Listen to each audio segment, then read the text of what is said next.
Hi dear friends, very good morning.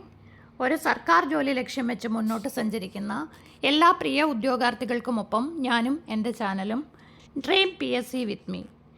ശരിക്കും പറഞ്ഞാൽ നമ്മളിപ്പോൾ നമ്മുടെ ചാനലിൽ ചെയ്തുകൊണ്ടിരിക്കുന്നത് ഇനി വരുന്ന 10ാം തരം മെയിൻസ് പരീക്ഷയ്ക്ക് തയ്യാറെടുക്കുന്ന ഉദ്യോഗാർത്ഥികൾക്കും അതുപോലെ വരാൻ പോകുന്ന LGS LDC ഇനി 2 വർഷത്തിൽ കൂടുതൽ ബാലൻസ് ഉണ്ടെങ്കിൽ പോലും ഒരു 10ാം ക്ലാസ് ലെവലിലുള്ള പരീക്ഷകൾക്കൊക്കെ തയ്യാറെടുക്കുന്ന എല്ലാ ഉദ്യോഗാർത്ഥികൾക്കും പ്രയോജനപ്പെടുന്ന രീതിയിലെ ഒരു പങ്ക്തിയാണ് നമ്മളിപ്പോൾ ചർച്ച ചെയ്തുകൊണ്ടിരിക്കുന്നത്.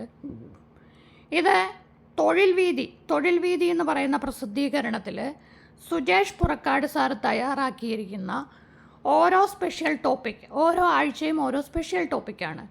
ആ ടോപ്പിക്കിൽ നിന്ന് SCERT പാഠഭാഗത്തു നിന്ന് ചോദിക്കാൻ സാധ്യതയുള്ള ചോദ്യങ്ങൾ, മുൻ വർഷങ്ങളിൽ ചോദിച്ചിട്ടുള്ള ചോദ്യങ്ങൾ, ഇനിയിപ്പോൾ വരുന്ന ഒരു 10ാം ലെവൽ പരീക്ഷയ്ക്ക് ചോദിക്കും എന്ന് പ്രതീക്ഷിക്കുന്ന ചോദ്യങ്ങൾ, അതുപോലെ തന്നെ ഇവയുടെയൊക്കെ അനുബന്ധ വസ്തുതകൾ, ഇതെല്ലാം ചേർത്ത് അദ്ദേഹം തയ്യാറാക്കിയിരിക്കുന്ന സ്പെഷ്യൽ നോട്ട്സ്, സ്പെഷ്യൽ ക്വസ്റ്റ്യൻസാണ് ഞാൻ നിങ്ങളിലേക്ക് കൊണ്ടുവരാൻ ശ്രമിക്കുന്നത്.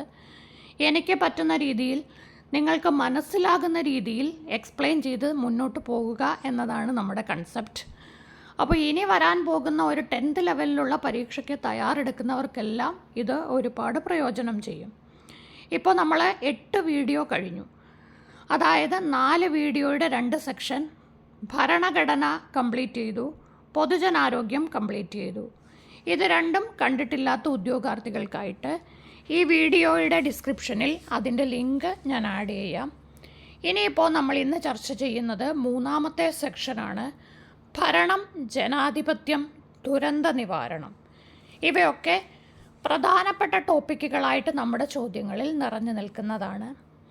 തൊഴിൽ വീതിയിൽ നിന്നെടുത്ത പോർഷനാകുമ്പോൾ കുറേയേറെ പേര് കമൻ്റൊക്കെ ചെയ്യുന്നുണ്ട്.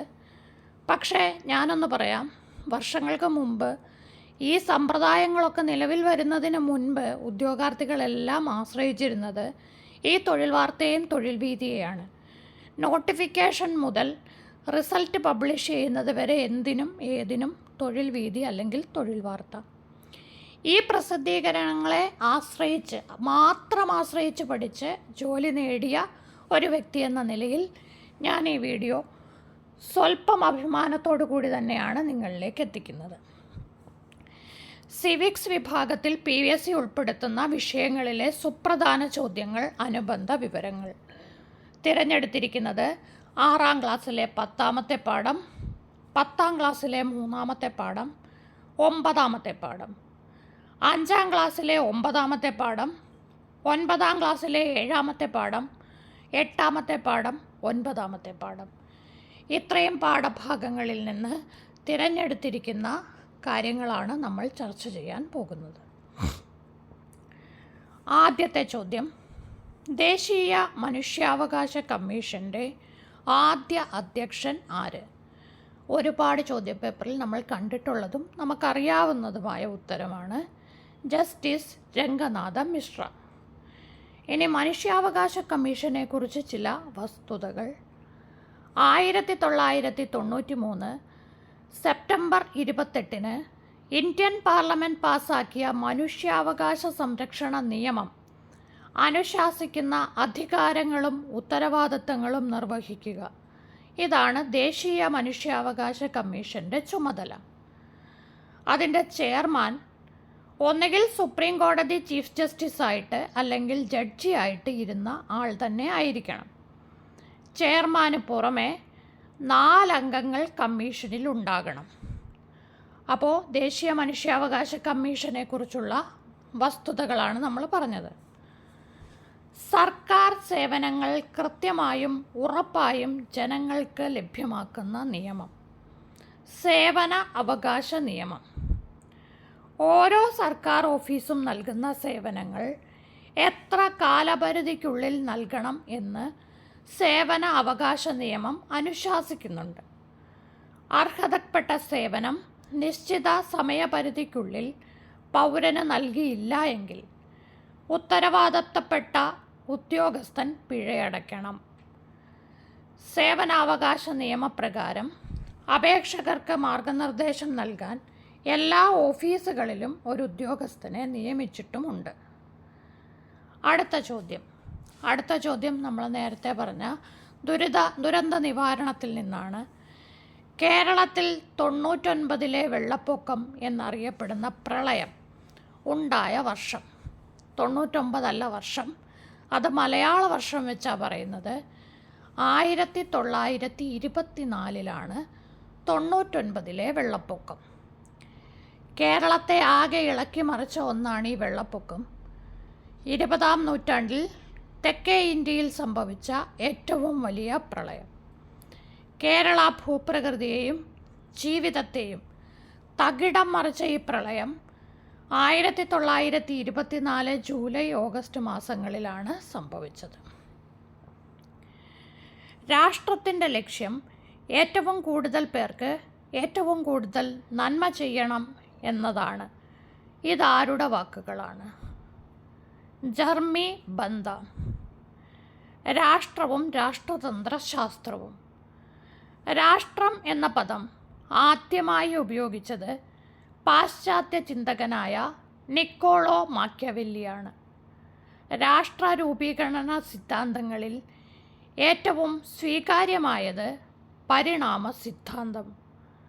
ഒരു രാഷ്ട്രത്തിൻ്റെ നിയമനിർമ്മാണ നടപടികളിലും നീതി നിർവഹണത്തിലും പങ്കെടുക്കാൻ അധികാരമുള്ള ഏത് വ്യക്തിയെയും ആ രാഷ്ട്രത്തിലെ പൗരൻ എന്ന് വിളിക്കാം. പറഞ്ഞത് അരിസ്റ്റോട്ടിൽ. നിങ്ങൾ രാഷ്ട്രീയത്തിൽ സജീവമായി ഇടപെടാതിരുന്നതിൻ്റെ പരിണതഫലം നിങ്ങളെക്കാൾ മോശമായവൻ നിങ്ങളെ ഭരിക്കും എന്നതാണ് പ്ലേറ്റോയുടെ വാക്കുകൾ. ഈ വാക്കുകളൊക്കെ ഉദ്ധരണികളൊക്കെ പരീക്ഷയ്ക്ക് ചോദിക്കാറുണ്ട്. ജനാധിപത്യ ഭരണം ജനങ്ങളുടെ ആഗ്രഹങ്ങൾക്കനുസൃതമായിരിക്കണം. ആരുടെ വാക്കുകൾ? ഗാന്ധിജിയുടെ വാക്കുകൾ. ഗാന്ധിജി, യഥാർത്ഥ പേര് മോഹൻദാസ് കരംചന്ദ് ഗാന്ധി, ജനിച്ചത് 1869 ഒക്ടോബർ 2, ഗുജറാത്തിലെ പോർബന്ദർ. ഗാന്ധിജി നടത്തിയ ആദ്യത്തെ സത്യാഗ്രഹം ദക്ഷിണാഫ്രിക്കയിലാണ്. ഗാന്ധിജിയെ ആദ്യമായി രാഷ്ട്രപിതാവ് എന്ന് വിളിച്ചത് സുഭാഷ് ചന്ദ്രബോസ്. ഗാന്ധിജിയെ ആദ്യമായി മഹാത്മാ എന്ന് സംബോധന ചെയ്തത് രവീന്ദ്രനാഥ ടാഗോർ. ഗാന്ധിജിയെ അർദ്ധനഗ്നനായ ഫക്കീർ എന്ന് വിളിച്ചത് വിൻസ്റ്റൺ ചർച്ചിൽ. ഗാന്ധിജിയുടെ രാഷ്ട്രീയ ഗുരു ഗോപാലകൃഷ്ണ ഗോഖലെ. ഗാന്ധിജിയുടെ ആദ്യത്തെ കേരള സന്ദർശനം ഖിലാഫത്ത് പ്രസ്ഥാനത്തിൻ്റെ പ്രചരണാർത്ഥം. ചൈൽഡ് ലൈൻ സ്ഥാപിതമായ വർഷം. ഹെൽപ്പ് ലൈനാണ് child help line. 1996. Child help line number 1098 1098. 1996 ജൂണിൽ മുംബൈയിലെ Tata institute of social science TISS, മുംബൈയിലെ കുടുംബ ശിശുക്ഷേമ വകുപ്പിൻ്റെ ഫീൽഡ് ആക്ഷൻ പ്രൊജക്റ്റായിട്ടാണ് ചൈൽഡ് ലൈൻ ആരംഭിച്ചത്. ചൈൽഡ് ഹെൽപ്പ് ലൈൻ സ്ഥാപകൻ ജെറോ ബിലി മോറിയ. സാമൂഹിക ഉടമ്പടി സിദ്ധാന്തം എന്ന രാഷ്ട്ര രൂപീകരണ സിദ്ധാന്തത്തിലെ വ്യവസ്ഥ ഇവയിൽ ഏതാണ്? ഉത്തരം സി ആണ്. ജനങ്ങൾ രൂപം നൽകിയ ഒരു കരാറിലൂടെ രാഷ്ട്രം നിലവിൽ വന്നു. മനുഷ്യൻ്റെ ആവശ്യങ്ങൾ സാക്ഷാത്കരിക്കാൻ അവർ രാഷ്ട്രത്തിന് രൂപം നൽകി. 3 സിദ്ധാന്തം ഇവിടെ പറയുന്നുണ്ട്. 4 ശ്രദ്ധിക്കുക. ദൈവദത്ത സിദ്ധാന്തം. അതിൽ വിശ്വസിക്കുന്നവർ ചിന്തിക്കുന്നത് രാഷ്ട്രം ദൈവത്തിൻ്റെ സൃഷ്ടിയാണ്, രാജാവ് ദൈവത്തിൻ്റെ പ്രതിപുരുഷനാണ്, ദൈവത്തോട് മാത്രമേ രാജാവിന് കടപ്പാടുള്ളൂ. അടുത്തത് പരിണാമ സിദ്ധാന്തം. രാഷ്ട്രം ചരിത്രത്തിൻ്റെ സൃഷ്ടിയാണ്, സാമൂഹിക പരിണാമ പ്രക്രിയയിലൂടെയാണ് രാഷ്ട്രം രൂപം കൊണ്ടത്. പിന്നെ ഇപ്പോൾ പറഞ്ഞ സാമൂഹിക ഉടമ്പടി സിദ്ധാന്തം. ജനങ്ങൾ രൂപം നൽകിയ ഒരു കരാറിലൂടെ രാഷ്ട്രം നിലവിൽ വന്നു.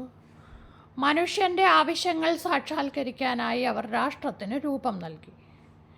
ലാസ്റ്റ് 1 ശക്തി സിദ്ധാന്തം. ശക്തരായവർ ദുർബലരുടെ മേൽ ആധിപത്യം സ്ഥാപിച്ചതിലൂടെ രാഷ്ട്രം രൂപീകരിക്കപ്പെട്ടു. അടുത്ത ചോദ്യം, സാർവദേശീയ മനുഷ്യാവകാശ പ്രഖ്യാപനം നിലവിൽ വന്നത് എന്ന്? 1948 ഡിസംബർ 10. മനുഷ്യാവകാശ ദിനം ഡിസംബർ 10. അന്തസ്സോടെയും അഭിമാനത്തോടെയും മനുഷ്യരായി ജീവിക്കാനുള്ള അവകാശം സംരക്ഷിക്കാനാണ് ഐക്യരാഷ്ട്ര സംഘടനയുടെ നേതൃത്വത്തിൽ 1948 മുതൽ ഡിസംബർ 10 മനുഷ്യാവകാശ ദിനമായി ആചരിക്കുന്നത്. ലോക മനുഷ്യാവകാശ ദിനം 2023 പ്രമേയം freedom, equality and justice for ആൾ. 1993 മനുഷ്യാവകാശ സംരക്ഷണ നിയമപ്രകാരം രൂപീകരിച്ചതാണ് ദേശീയ മനുഷ്യാവകാശ കമ്മീഷനും സംസ്ഥാന മനുഷ്യാവകാശ കമ്മീഷനുകളും. മനുഷ്യൻ്റെ ചില പ്രവർത്തനങ്ങൾ ഉരുൾപൊട്ടൽ സാധ്യത വർദ്ധിപ്പിക്കുന്നു. ഏതൊക്കെ? എല്ലാതിപ്പെടും. കുന്നിൻ ചെരിവുകൾ ഇടിച്ച് മണ്ണെടുക്കുന്നു, കുത്തനെ ചെരിവുള്ള ഇടങ്ങളിൽ മണ്ണിനിളക്കം തട്ടുന്ന കൃഷി ചെയ്യുന്നു, ചെരിവ് കുത്തനെയുള്ള ഇടങ്ങളിൽ വീടും കെട്ടിടങ്ങളും നിർമ്മിക്കുന്നു. കഠിനമായ മഴയിൽ ഭൂമിയിൽ സംഭരിക്കേണ്ട ജലം അതിമർദ്ദം മൂലം ഭൂസ്ഥിരത നഷ്ടപ്പെടുന്നതുകൊണ്ട് ഉയർന്ന പ്രദേശങ്ങളിലെ മണ്ണും പാറയും ചരളും ഉരുളൻ കല്ലുകളും ഒക്കെ വൻതോതിൽ താണസ്ഥലങ്ങളിലേക്ക് പതിക്കുന്ന പ്രതിഭാസമാണ് ഉരുൾപൊട്ടൽ. പ്രത്യേകിച്ച് ഉയർന്ന പ്രദേശങ്ങളിൽ സംഭവിക്കുന്ന ഈ പ്രതിഭാസത്താൽ ഭൂമിക്കടിയിലെ കല്ലും മണ്ണും വെള്ളത്തോടൊപ്പം ശക്തമായി പുറന്തള്ളപ്പെടുന്നു. ഇന്നത്തെ ഫൈനൽ ക്വസ്റ്റ്യൻ, വെള്ളപ്പൊക്കം അപകടമാവാതിരിക്കാൻ എന്തൊക്കെ മുൻകരുതൽ എടുക്കണം? പുഴയോട് ചേർന്ന പ്രദേശത്ത് വീട് വയ്ക്കാതിരിക്കുക, വയലുകൾ മണ്ണിട്ട് നികത്താതിരിക്കുക, നദീതടങ്ങളിൽ ബണ്ടുകൾ നിർമ്മിക്കുക. ഇതെല്ലാം പ്രാവർത്തികം ആകണം. അപ്പോൾ 10 ചോദ്യങ്ങൾ നമ്മൾ പഠിച്ചു. അനുബന്ധ വസ്തുതകൾ, അതായത് കണക്റ്റിംഗ് പോയിൻറ്റ്സ്. ഇനി അടുത്ത ദിവസം 3 ദിവസങ്ങളായിട്ട് ഇനിയുള്ള 3 ദിവസങ്ങൾ കൂടി കഴിയുമ്പോൾ ഈ പോർഷൻ കംപ്ലീറ്റ് ചെയ്യണം. വീഡിയോയെക്കുറിച്ചുള്ള നിങ്ങളുടെ അഭിപ്രായം രേഖപ്പെടുത്തണം. നിങ്ങളുടെ ആവശ്യമാണ് എൻ്റെ പ്രചോദനം. Wish you all the best. Thank you.